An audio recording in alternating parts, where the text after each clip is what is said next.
Assalamualaikum warahmatullahi wabarakatuh. Waalaikumsalam. Salam sejahtera bagi kita semua. Salam Om Swastiastu, Namo Buddhaya, salam kebajikan, salam rahayu. Sebelumnya perkenalkan, nama saya Dedi, dan di samping saya ditemani oleh rekan saya, yaitu Bang Teja. Beliau ini sama-sama anggota Polri juga.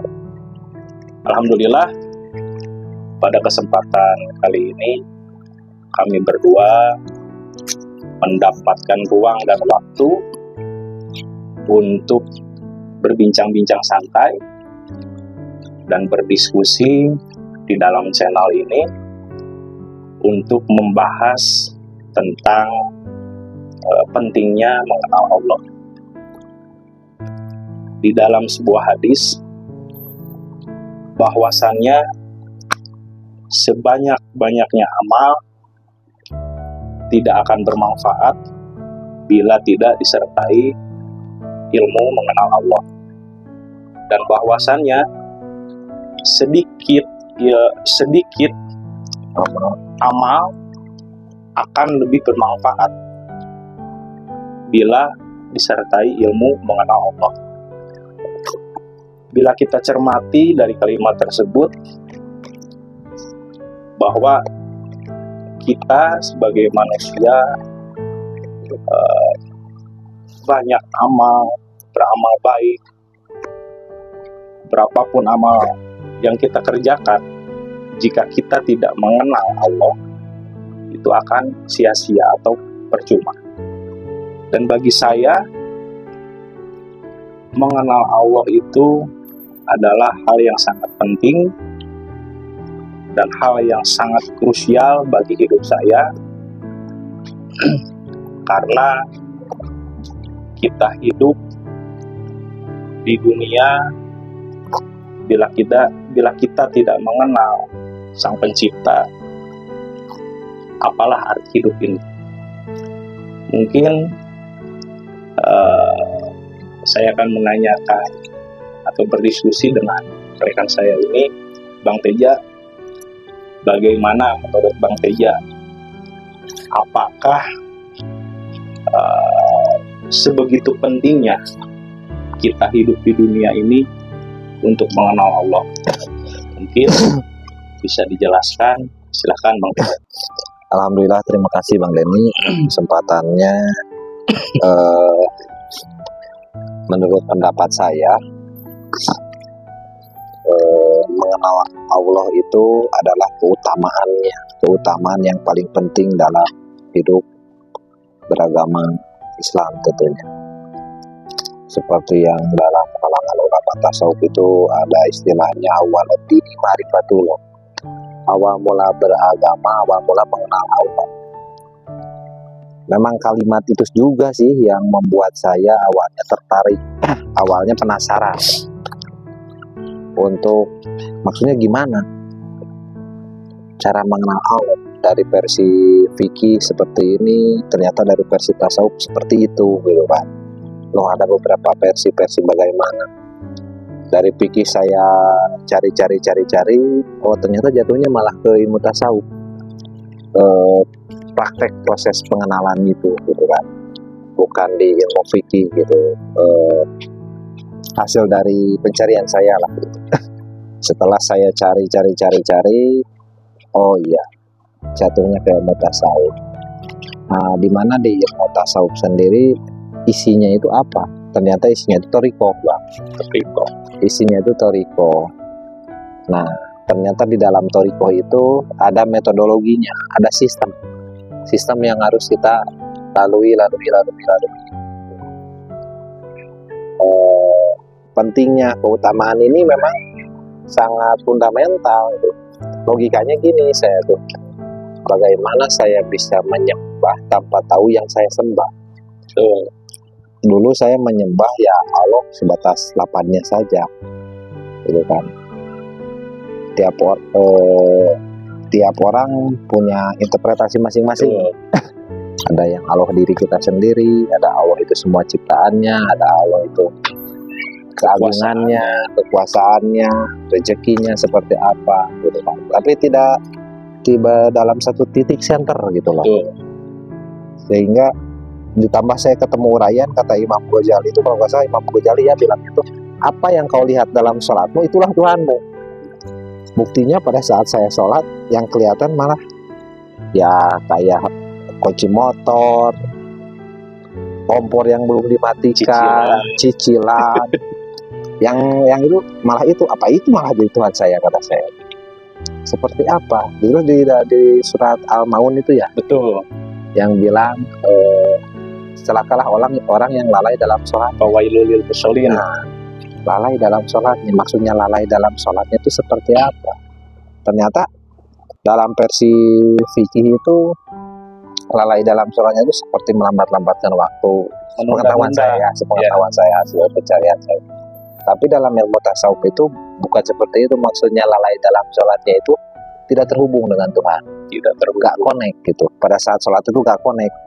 Mungkin jasmaninya sholat, tapi hayalannya, pikirannya, otaknya kemana-mana, bercabang. dan cocok dengan uraian Imam Ghazali itu yang bilang bahwa apa yang kau lihat dalam sholatmu itulah Tuhanmu. Mungkin itulah yang disebut sholat yang tidak khusyuk ya. Mungkin seperti itu ya, sepertinya seperti itu. Nah, akhirnya saya cari-cari lagi, terus gimana supaya kita bisa terhubung itu. Dan ternyata di ilmu tasawuf itu tidak mungkin kita bisa terhubung akan Allah kalau kita tidak ketemu dengan orang yang telah terhubung dengan Allah. Betul. Seperti dalam hadis itu, besertalah dengan Allah. Jika belum beserta dengan Allah, besertalah dengan orang yang telah beserta dengan Allah. Cocok kata Imam Ghazali ya, kalau nggak salah. Imam Ghazali menyatakan bahwa bergurulah kalian kepada yang gurunya sambung kepada Allah, sambung kepada Rasul gitu kan. Nah, poinnya dalam ilmu tasawuf itu intinya kita tidak mungkin terhubung kepada Allah, karena Allah itu metafisika, Allah itu maha metafisika, Allah itu mutlak. Sedangkan kita itu relatif. Bagaimana kita yang relatif supaya terhubung dengan Allah yang mutlak? Ternyata dalam diri kita itu ada faktor mutlak yang harus diaktifasi lah ibaratnya. Nah, itu disebutnya dalam thariqah saya itu, thariqah Naksabandiyah itu, untuk diaktifasi itu dibayat. Nah, dibayat untuk diaktifasi yang dikiasnya diprakteknya dalam mutu qoblata mutu. Matilah kamu sebelum kamu mati. Jadi mati secara hakikat. Nah, setelah saya tahu praktek itu, saya jalankan. Saya coba jalankan sistemnya. Intinya wirid lah. Kalau yang namanya thariqah pasti kegiatan utamanya wirid. Zikir ya. Zikir gitu kan. Nah, setelah saya praktekkan, disitulah saya baru membuktikan. Makanya saya cerita ke siapapun kadang gimana ya, kalau saya cerita batasannya hanya ainul yakin gitu kan. Kalau mau tahu sendiri harus aku yakin, harus membuktikan sendiri bang. Gak bisa dia harus percaya dengan omongan saya, gak bisa. Saya pun awalnya dari penasaran gitu kan, ainul yakin itu mungkin hanya sebatas tahu ya. Ya, jadi ainul yakin itu ibaratnya gini ya. Kita tahu nih Ka'bah itu ada di Mekah. Saya lihat di TV bener ada di Mekah. Tapi saya belum ke sana. Itu masih makomnya ainul yakin gitu kan. Lain ceritanya kalau saya berangkat ke tanah suci, saya lihat sendiri dengan mata kepala sendiri, saya nyentuh sendiri, itu baru hakul yakin, mengalami sendiri. Nah, gitu kan. Nah, saya pun mendengar cerita-cerita orang thariqah itu seperti itu gitu kan. Tapi masa saya hidup ini saya penasaran loh gitu kan untuk pengenalan Tuhan tuh, karena teorinya ya saya tahu dari dulu, cuman prakteknya, nah ini yang bikin saya masuk jangan kata saya tuh. Akhirnya saya saya masuk, kata saya tuh, saya coba buktikan. Memang prosesnya lama, adaptasinya lama. Yang untuk penting sampai ke hakul yakin. Prosesnya lama. Di situ ternyata secara syariat saya menyadari bahwa secara hakikat semua agama itu sama. Betul. Syariatnya yang berbeda. Aturan syariatnya saja yang berbeda. Intinya semua agama itu sama, semuanya bagaimana mereka bisa terhubung dengan Tuhan. intinya ketersambungan kepada Tuhan, ya kepada yang menciptakan, dan ternyata ada metodologinya. Kalau di Toriko itu istilahnya suluk, kalau mungkin di orang Wiwitan atau Kejawen itu tapa brata, semedi di agama lain seperti itu, ada nyepinya itu sebenarnya. Itu sebenarnya untuk ada momen kita harus berdiam, harus yoga, harus semedi itu. Dan pada saat kita memasuki alam, ya ini sih percaya gak percaya, tapi kan diceritakan, tapi kan harus aku yakin juga, bingung saya nyeritanya. Intinya pada saat mereka bersemedi itu kita harus tahu kemana nanti kita larinya gitu kan. Ketika kita memasuki alam yang metafisika itu, kita harus tahu tirai Tuhan itu yang mana, dan bagaimana kita bisa tahu tirai Tuhan yang mana kalau kita belum pernah dibayat. Itu di keyakinan Toriko gitu kan. Toriko yang saya jalani ya. Teman-teman kalau ada yang penasaran boleh Toriko mana juga coba. Saya juga dicoba Toriko mana-mana gitu kan. Saya cobain Toriko yang lain, bahkan ada Toriko kelakuan lah ibaratnya, yang penting berperilaku baik atau apa-apa.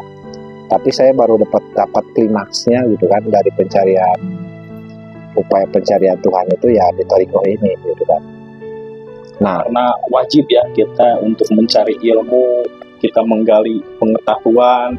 Benar gitu kan, karena ya seperti yang tadi Bang Denny sampaikan bahwa sedikit amal adalah bermanfaat bila disertai dengan ilmu mengenal Allah.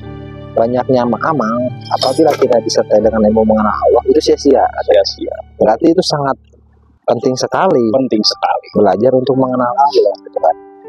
Dan pada prakteknya kita gak mungkin bisa kenal dengan Allah tanpa mengenal utusannya. Bagaimana kita bisa terhubung dengan presiden kalau gak melalui utusannya? Gitulah. Makanya ada tawasul seperti itu, seperti kayak gitu kan. Nah kita, dan pewarisnya Nabi itu ada ulama warasatul anbiya. Nah ulama warasatul anbiya itu gitu kan, harus kita temukan. Karena kalau dalam Al-Maidah 35 itu ditugaskan kita itu carilah jalan wasilah. Berarti tali estafet, sambungan. Jadi diwajibkan kita untuk mencari. Betul, gitu ya? Untuk mencari. Karena kalimat juga carilah, berarti kita harus mencari. Ya, itu yang nemu itu berarti yang nyari. Ya betul. Gitu, jadi kan, kalau yang nggak nemu ya berarti nggak nyari. Nggak nyari, gitu kan? Mustahil kita mau menemukan kalau kita tanpa mencari. Iya.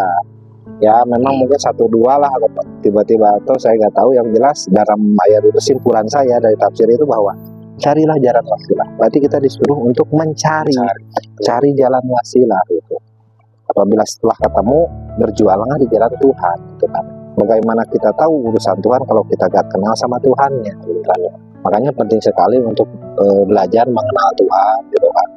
Sampai gimana ya, intinya harus aku yakin. Nanti boleh teman-teman juga coba gitu kan, mereka mana-mana pun. Mungkin logikanya seperti ini Pak Teja, kita nggak mungkin bisa mengenal jika kita belum bertemu. Jadi langkah awal itu kita harus ketemu dulu. Setelah ketemu baru kita kenal. Analoginya kayak saya dengan Bang Teja, saya nggak mungkin saya kenal dengan Bang Teja tanpa saya kenal terlebih dahulu dengan Bang Teja. Mungkin seperti itu. Kita gak mungkin bisa menikahi istri kita, ya, beserta dengan istri kita kalau kita gak pernah ketemu. Betul. Kalau udah ketemu kita kenal. Kita nanti timbul cinta, nikah gitu. Nah seperti itu kiasnya lah, logikanya. Karena Tuhan itu kalau kita mau ketemu Tuhan yang laisa kamitslihi syai'un itu gak mungkin, karena itu yang mutlak. Laisa kamitslihi itu unlimited, undeskripsi, undefinisi gitu kan. So otomatis kita harus melalui siapa? Melalui pembawa cahayanya. Kalau dikiaskan Tuhan itu matahari, yang sampai ke bumi itu adalah cahayanya, dan cahayanya ada yang membawa. Dulu itu misalkan Nabi Muhammad SAW, dan itu diestafetkan kepada ulama warasatul anbiya. Nah itulah tugas kita mencari wasilahnya itu di mana. Silakan cari bebas itu ya, cari di mana-mana. Dan alhamdulillah saya pun dari sekian bertahun-tahun lah, lumayan cukup lama juga nyari-nyari, alhamdulillah saya ketemu gitu kan. Nah makanya buat yang mau mencari ini, memang kita apa ya, berat juga. Dan pada saat prakteknya jauh lebih berat lagi. Beratnya apa sih? Beratnya ngelawan diri sebenarnya. Melawan diri, angan, harapan, keinginan gitu kan. Seperti yang dikatakan baginda Nabi mungkin ya Bang Teja, setelah perang Badar itu akan ada perang yang lebih besar, yaitu melawan diri sendiri. Itulah yang sulit. Itu yang sulit ya. Kita kan belajar semuanya ya, belajar. Kita masih belajar dan akan terus belajar ya. Dan ternyata kita tuh gak mungkin bisa ngelawan iblis tanpa kalau kita gak menggandeng kekuatan yang lebih kuat daripada iblis gitu. Sekelas Nabi Adam juga digoda iblis itu di surga gitu, bukan di taman lawang gitu. apalagi kita nih yang di dunia gitu kan. Gak akan mungkin kita bisa ngelawan iblis, dia itu ya sakti gitu, kuat. Tapi supaya kita bisa bertahannya gimana, kita harus mengenal yang lebih kuat daripada iblis. Kita menggandeng gitu ya. Itu proses adaptasi beradaptasi. Lama-lama kita tahu gitu kan, oh ini gelombangnya iblis atau bagaimana. Itu tiap orang akan ada prosesnya. Dan itu harus dibuktikan sendiri, nggak bisa cerita. Betul. Gitu kan, itu ilmu haliful yakin yang hanya diterima gitu Bang Denny. Mungkin mengenai wasilah akan kita bahas nanti di episode selanjutnya atau video selanjutnya. Mungkin dari kami cukup sekian. Semoga apa yang kita diskusikan menjadi dapat bermanfaat untuk saudara-saudaraku semua. Dan mudah-mudahan semua saudara-saudaraku yang sedang menyaksikan atau menonton video kami yang selesai, semoga diridhoi oleh Allah Subhanahu wa Ta'ala. Mungkin cukup sekian dari kami. Wabillahi taufiq wal hidayah, waridhoi inayah. Wassalamualaikum warahmatullahi wabarakatuh. Waalaikumsalam.